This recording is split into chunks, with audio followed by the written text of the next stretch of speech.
नमस्ते दोस्तों, मैं घनश्याम अपने गुरुकुल ऑनलाइन एकेडमी में आप लोगों का स्वागत करता हूं। अगर आप हमारे चैनल पर नए हैं तो हमारे चैनल को लाइक, शेयर और सब्सक्राइब ज़रूर करें।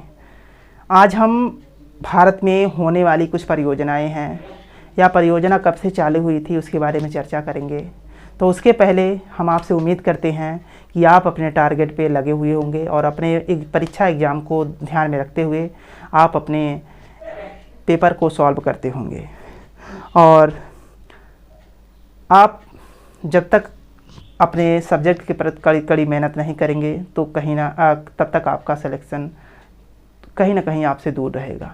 तो उम्मीद करता हूँ आप अपने टारगेट पे विशेष रूप से मेहनत करते रहे होंगे। तो मैं आपसे कहना चाहता हूँ, सोचने से कहाँ मिलता है तमन्नाओं का शहर। सोचने से कहाँ मिलता है तमन्नाओं का शहर, चलना भी ज़रूरी है मंजिल पाने के लिए। तो आप लोग अपने टॉपिक पे विशेष रूप से चलने का प्रयास करेंगे।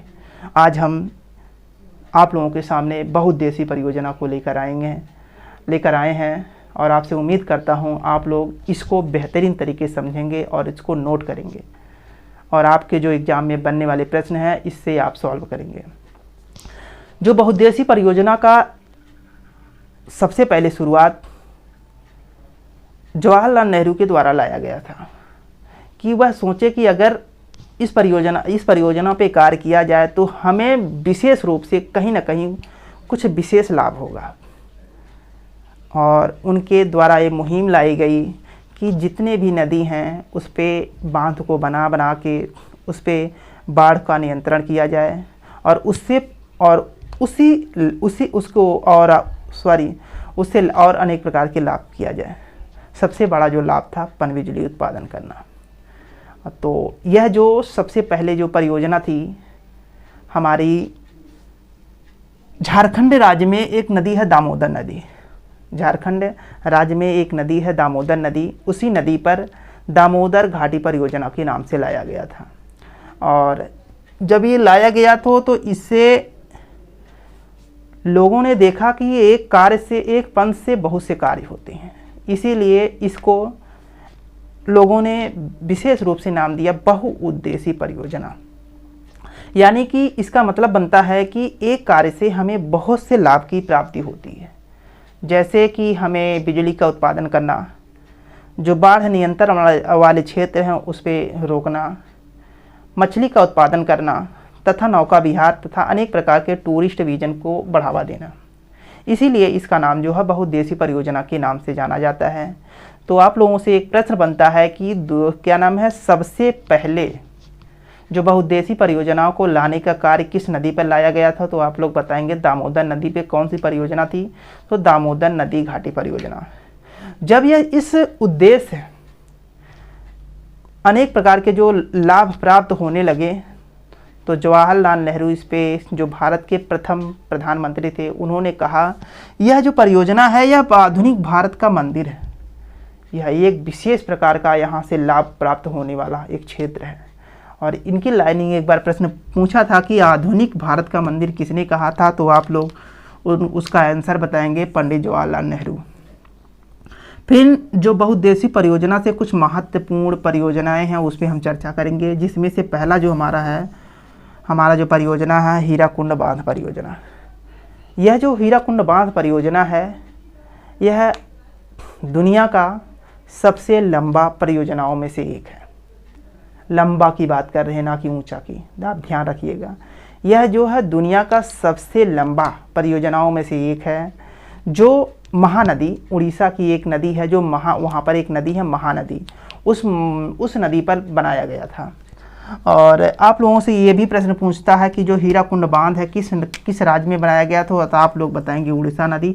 और उड़ीसा राज्य और किस राज्य पे जो हीराकुंड बांध है किस राज्य में बनाया गया था? तो आप लोग बताएंगे उड़ीसा राज्य में बनाया गया था। किस नदी में बनाया गया था? तो आप लोग बताएंगे महानदी पर। आप लोग इसको समझने का प्रयास करिए। जब ये परियोजना लाई जा रही थी तो इसका जो क्षेत्र बहुत बड़ा बन रहा था। एक समस्या आई कि किस प्रकार से इस परियोजना को हम आगे बढ़ाया जाए। तो उन्होंने कहा कि जितना इसका क्षेत्र होता है उतना ही बना दिया जाए। तो तो उन्होंने देखा कि जब इस महानदी का जो क्षेत्र था काफ़ी बड़ा था, तो उसमें दोनों साइड पे, दोनों किनारों पर दो पहाड़ियाँ थी, जिसका जो प्रथम पहाड़ी का नाम है लामडुंगरी पहाड़ी है, और दूसरी जो पहाड़ी का नाम है चंदीली पहाड़ी है। यह पहाड़ी के यह पहाड़ी के जो बीच में क्षेत्र बनता है, इसका जो लंबाई है 4.8 किलोमीटर। तो इसी पे एक बांध बना, इसी बीच में नदी बहती थी। कौन सी नदी? महानदी। इसी नदी पे बीच में एक बांध बनाया गया जिसका नाम था हीराकुंड बांध, और इसी पे परियोजना को लाया गया था। और सबसे बड़ी विशेषता थी कि इन दो पहाड़ियों के बीच में दो ऐसे पहाड़ी क्षेत्र थे जो बहुत ही मजबूत कंकरीली पत्थर वाले थे, और जो एक मीनार की तरह कार्य करते थे।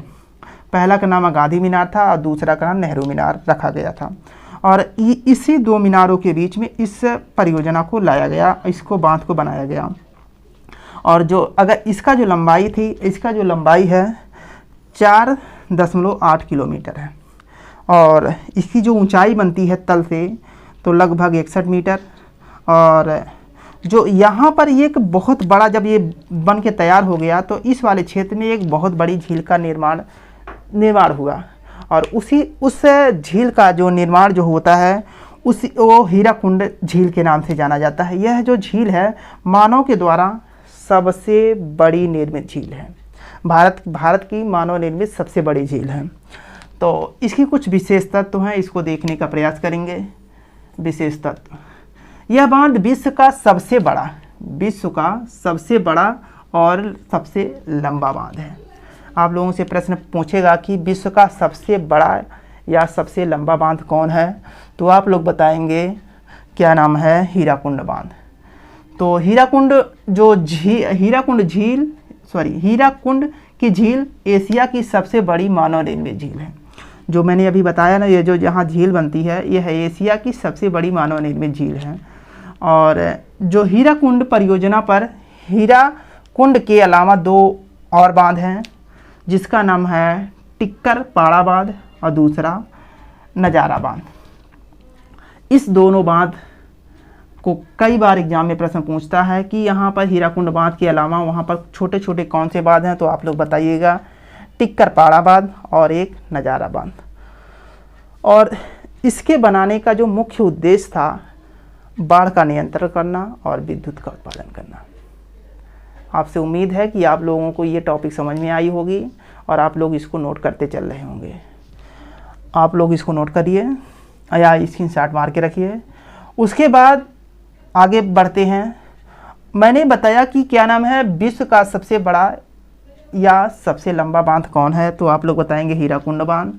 और इसके अलावा एक और चीज़ देखते हैं। चीन के सिचुआन, उनका एक शहर है चीन के सिचुआन में बना जिंगपिंग का दुनिया का सबसे ऊंचा बांध है। और ये भी कई बार एग्जाम में पूछा है कि दुनिया का सबसे ऊंचा बांध कौन है, तो आप लोग बताएंगे जिनपिंग का। दुनिया का जो सबसे ऊंचा बांध है उसकी ऊंचाई कितनी है? 305 मीटर। उसके बाद उत्तर प्रदेश में बना हुआ एक बांध है जिसे हम रिहंद बांध या रिहंद परियोजना के नाम से जानते हैं। यह जो परियोजना रिहंद नदी पर बनाई गई थी इसीलिए इस परियोजना का नाम रिहंद नाम जाना गया। यह परियोजना रिहंद नदी पे बनाई गई थी। जो रिहंद नदी है सोन नदी की सहायक नदी है। आप लोगों से प्रश्न ये बना था कि एक बार पूछा था कि किस सहायक नदी पे रिहंद परियोजना बनी है, तो आप लोग बताएंगे सोन की सहायक नदी रिहंद है, उसी पे परियोजना बनी है। और इसकी ऊंचाई कितनी है? तो 91.44 मीटर है। और इसकी लंबाई कितनी है? 934.21 मीटर है।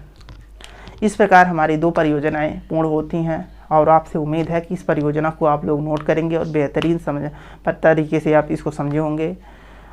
अपना प्यार और सपोर्ट देने के लिए आप हमारे चैनल को लाइक, शेयर और सब्सक्राइब जरूर करें।